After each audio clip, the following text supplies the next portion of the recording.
Hi everyone and welcome to my YouTube channel. I am Raluca. In today's video I'm going to show you how I do my makeup for my round eyes.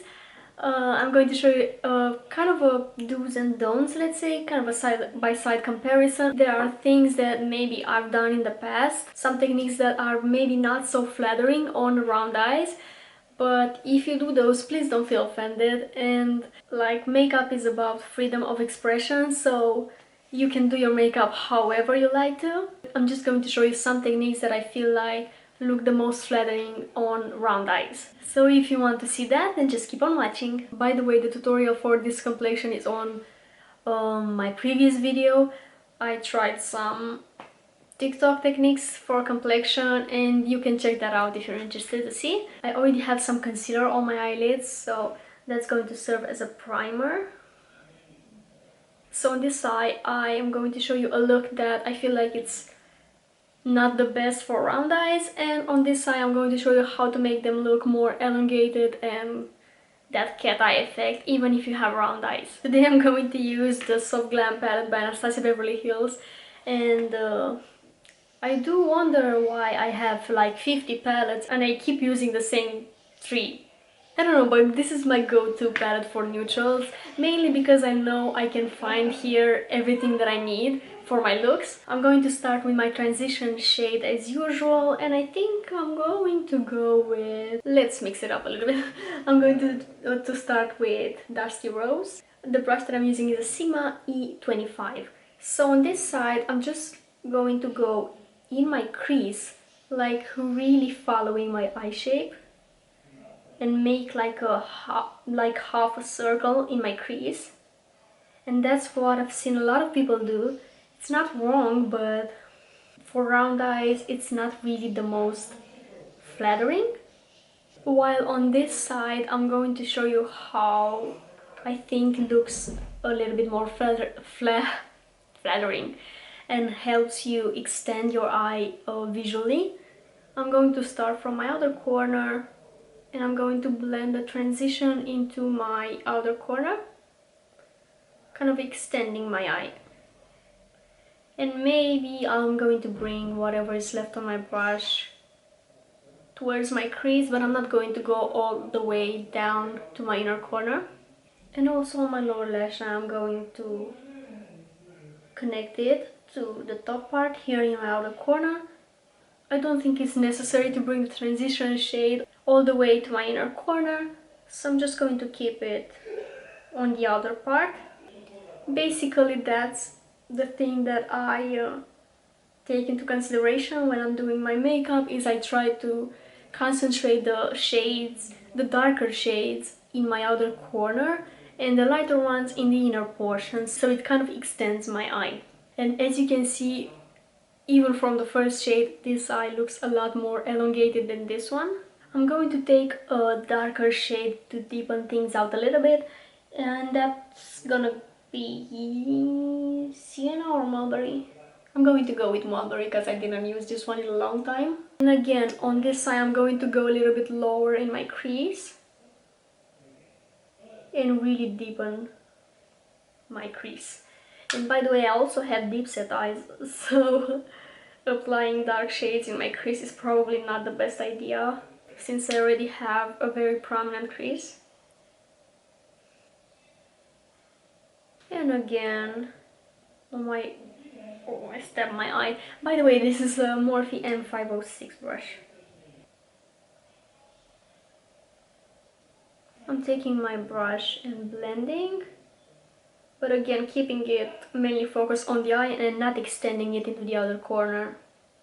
While on this other eye I'm going to do the same thing that I did with the transition, so I'm going to start with my other corner and extend the shade into my outer corner, but not as extended as the transition shade. So this is gonna be more concentrated on the other corner than the transition was.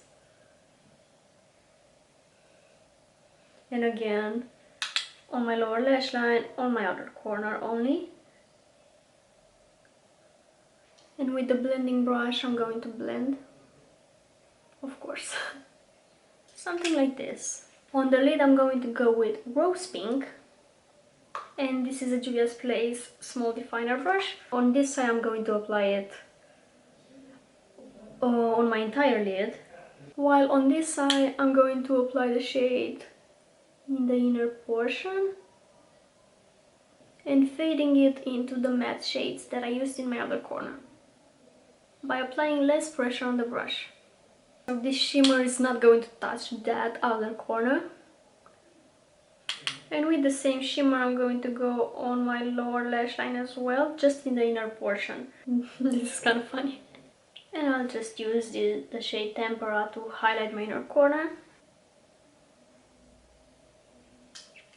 This was the same for both eyes. And of course I'm going to use a wing liner. I feel like wing liner is the best way to elongate your eye visually. The way you're doing your liner changes your eye shape the most. Of course you can leave it like this. I often wear eyeshadow like this without wing liner, but I'm going to show you how I do it to elongate my eye even more.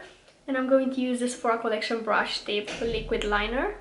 And on this side, I actually had the idea to do this video when I saw an older picture of me and how I used to do my wing liner. So on this side I'm going to show you how I used to do my wing liner. And the technique that I used was not very flattering for my eye shape. I could notice that from the pictures. So what I used to do my wing liner kind of thick on the lid.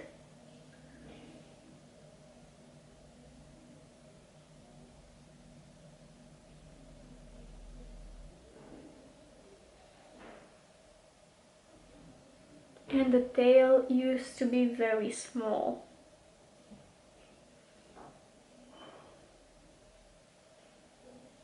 Something like this. I'm probably exaggerating, but yeah, that was my wing, my signature. Nowadays I don't even bring my wing liner all the way to my inner corner. I just do like a half wing liner. I'm going to do the tail first, so because this is the most important. It's usually pretty long. It doesn't exceed my the tail of my brow, but it's pretty long, I'd say. Well, compared to how I used to do it. And around here where my iris ends, if I look ahead, I draw a point, and from this point I'm going to do a straight line to the top of my line. So I'm going to connect the point to that line.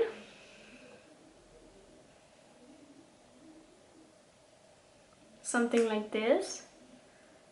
And now I can fill it in. It's very important that you do your liner with your eyes open, because that way you can see clearly how it's going to look.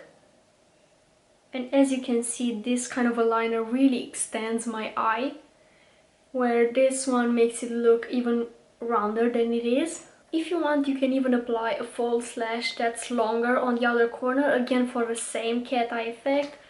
And I think I'm going to do that just to be dramatic. So for this eye, I'm going to go with the Lush Beauty Chic lashes, and as you can see, they're fluffier on the outer corner. This kind of extends the eye a little bit, while for this eye I'm going to go for a lash that's kind of the same length on the entire lash band. And as you can see, this particular lash, since it's longer on the outer corner, it gives that cat eye effect. And this is quite everything for today's video. I feel like the way you apply your makeup can really switch up your appearance. And because if you have round eyes, you don't have to feel like you need to hide them by doing your makeup like this. I do have round eyes and I think they're kind of cute, honestly. And I just wanted to share some techniques that I feel like work on my eye shape. You can maybe incorporate those in your everyday looks if you like them, of course. And if you do your makeup like this, it's totally fine. So it's up to you which side you like more. And I'm curious, comment below which side you prefer. Of course, you can switch up the colors. The only thing that's important in this technique is the placement. So yeah, I really hope this video was useful and you maybe learned something, and if you did, don't forget to give this video a thumbs up and also subscribe to my channel if you're not subscribed already. I upload videos every Monday and Friday. I want to thank you so much for watching today's video, and I hope I'll see you in my next one. Bye!